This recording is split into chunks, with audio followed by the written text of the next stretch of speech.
I also want to thank members of the President's team and cabinet that are here today, our FBI Director, Kash Patel, who's here with us. Thank you. Our Secretary of Education, Linda McMahon, has joined us as well.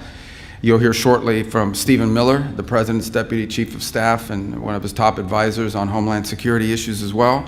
And of course, our Secretary of Treasury, Scott Bessent, is here. But again, I want to thank all of you that are here today. I want to thank the whole team here at the State Department as well for putting this together. It truly is an unprecedented event on an unprecedented issue, moment, I should say, in our history.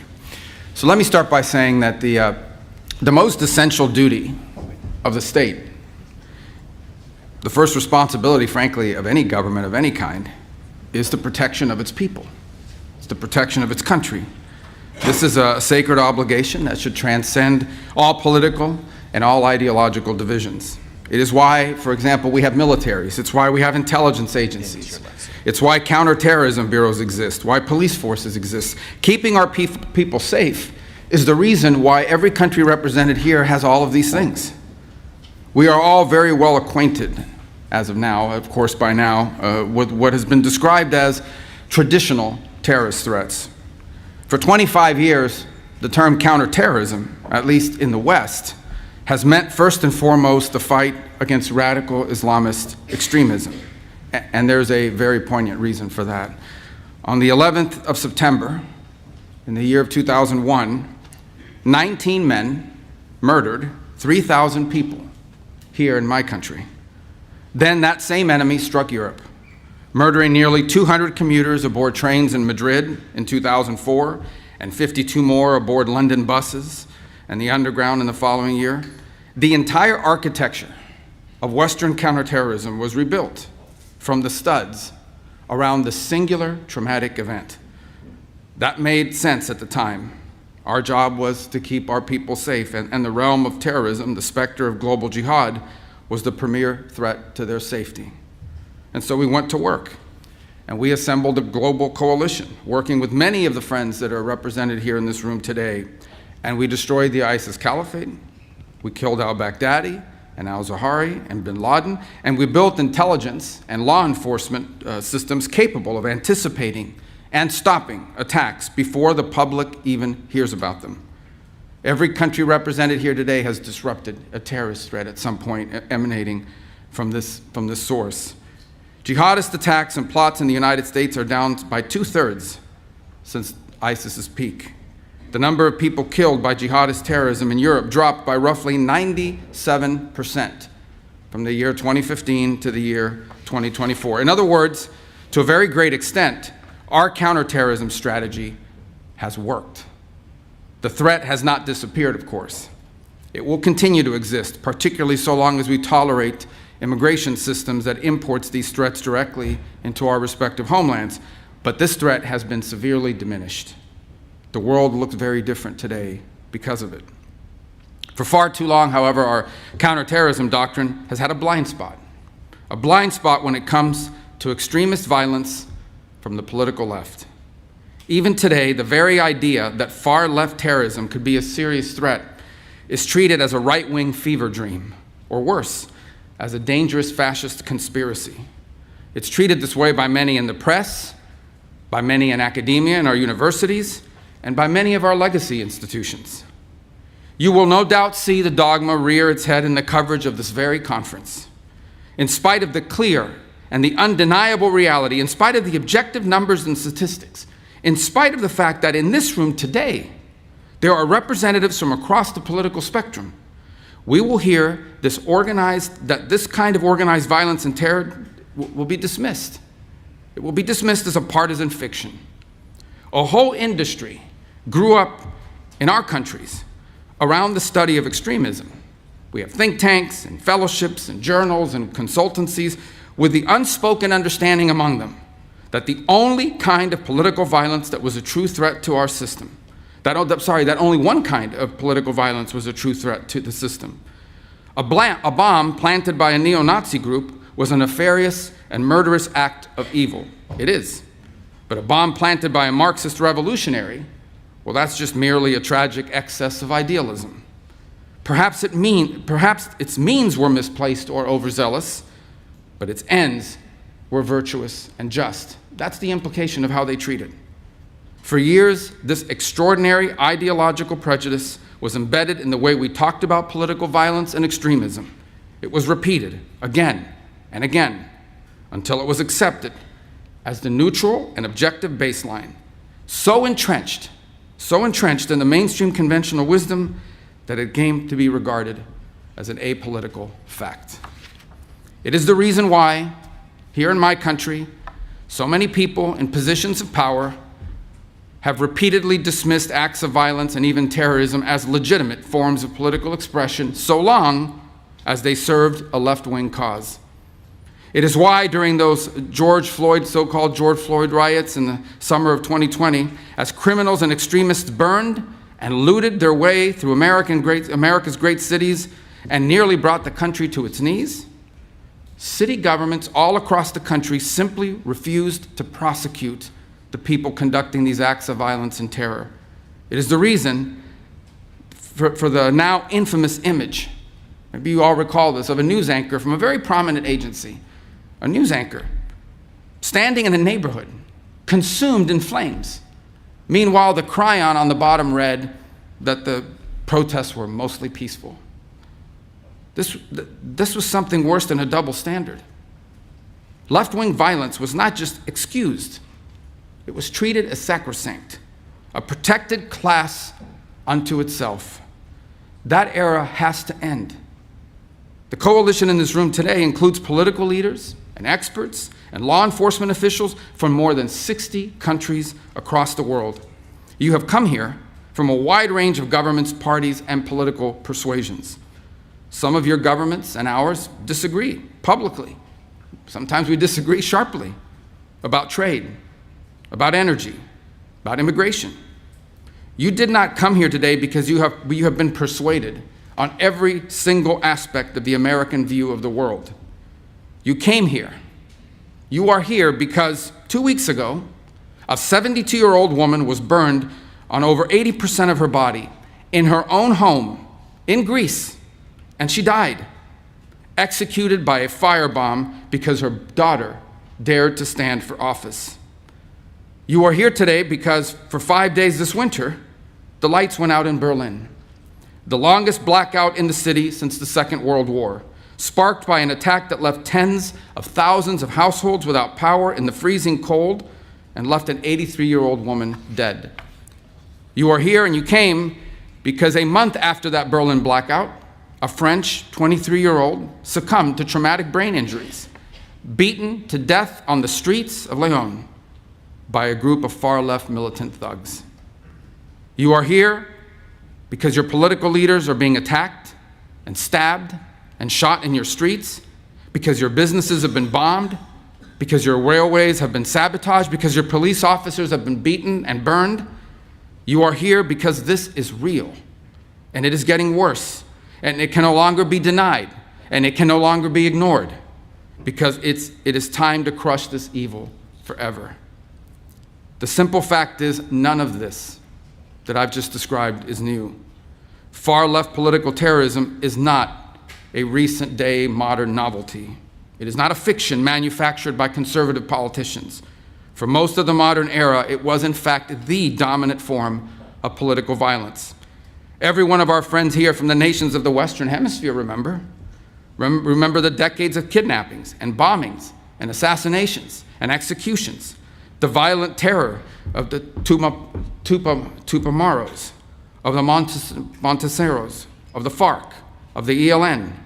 You remember the inhuman savagery of Peru's Shining Path, the Maoist fanatics who massacred the peasant villages of Peru, hacking pregnant women and newborn infants to death with axes and machetes.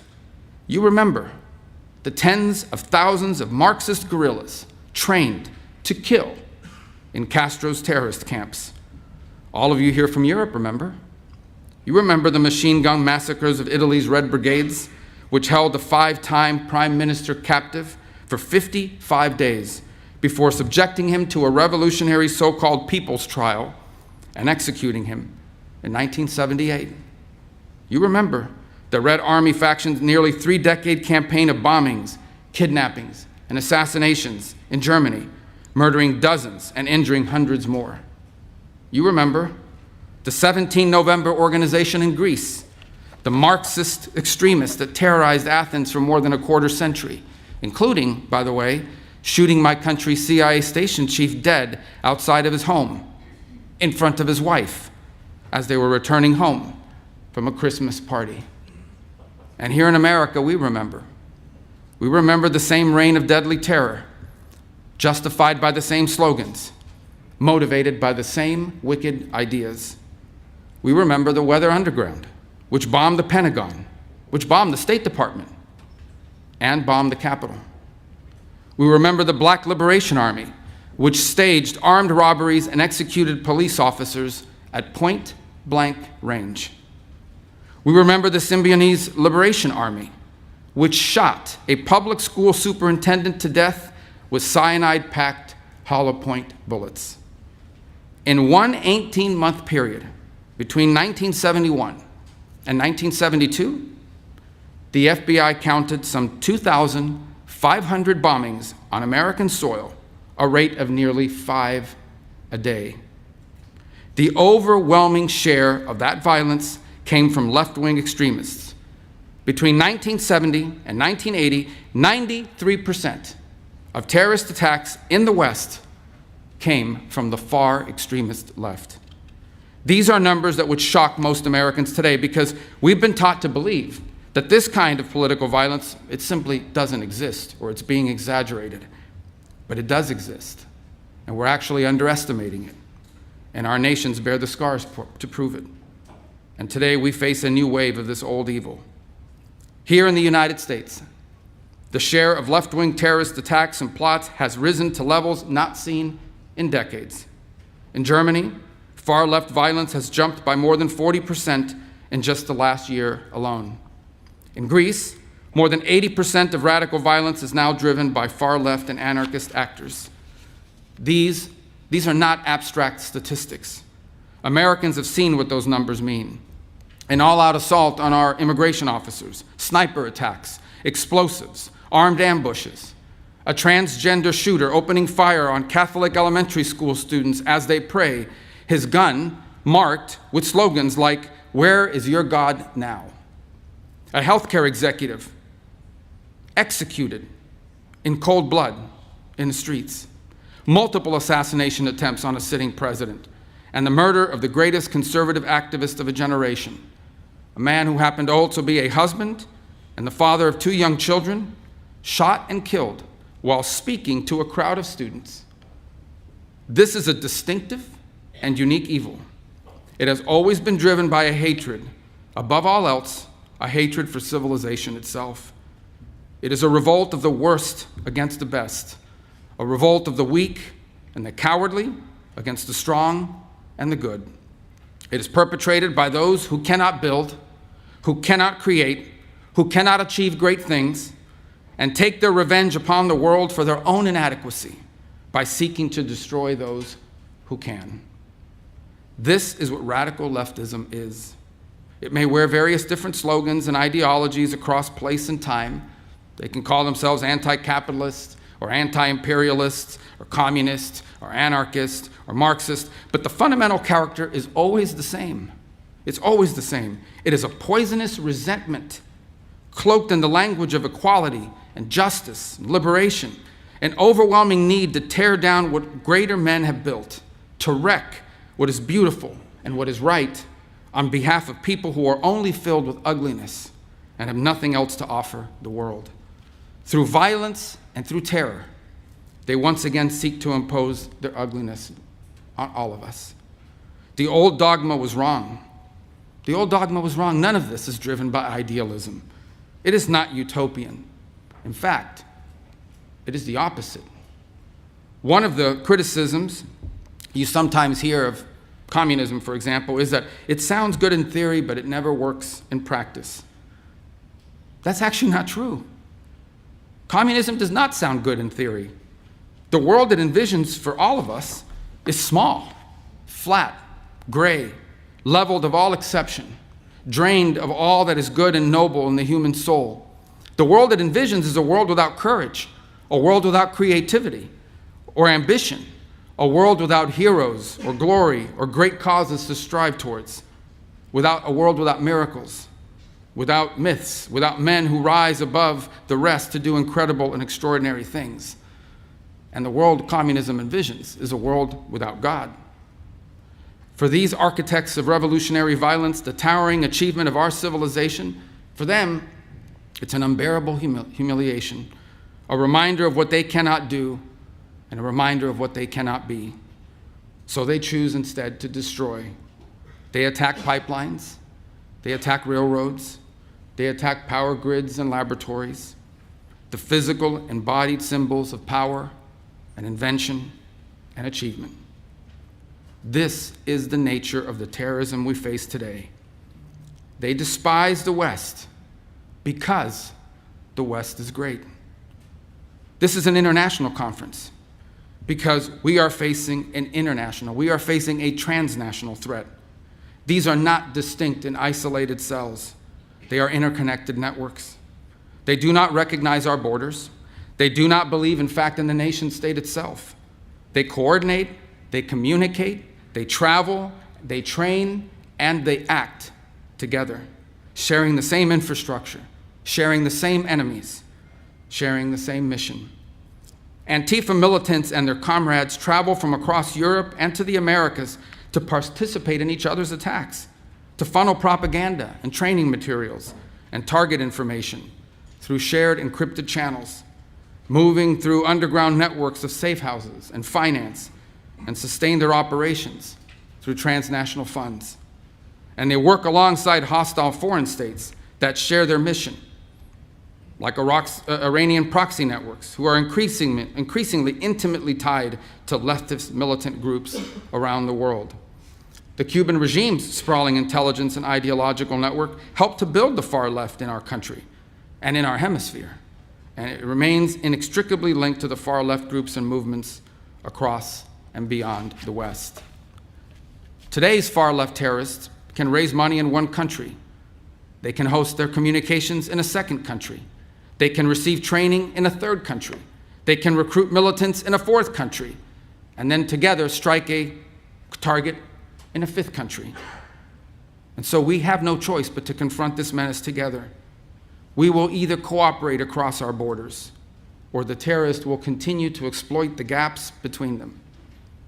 Under President Trump, for the first time, the United States is building the infrastructure, the partnership, and the strategy to defeat the scourge of far-left terror.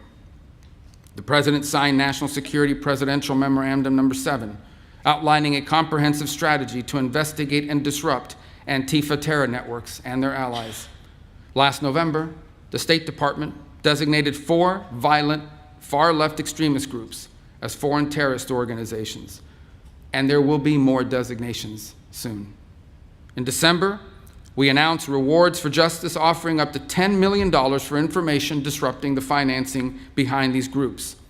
In May, we convened the first counterterrorism law enforcement workshop, joining American law enforcement officials and their counterparts in our partner nations together to map and develop strategies for dismantling these networks. The next workshop will be co-hosted with our partners in Germany. The coalition we're building together is already bearing fruit. And we are here today to build on that work. We can and we must identify and map this threat and rebuild our counterterrorism architecture to defeat it, just as we have done together before. Now we must do it together again. Through intelligence and information sharing, through coordinated law enforcement strategy, through financial targeting and disruption, we will dismantle these networks brick by brick. It is time for the people of the civilized world to defend ourselves, to stand united against this encroaching darkness and fight for what is ours. It is easy to destroy great things. It is far more difficult to make them. The enemies of civilization are only capable of the former. They are only capable of destroying great things. All they know is destruction. But we have built great things together. We have done it time and again. We know what we must do, and now we must do it. Thank you for coming today.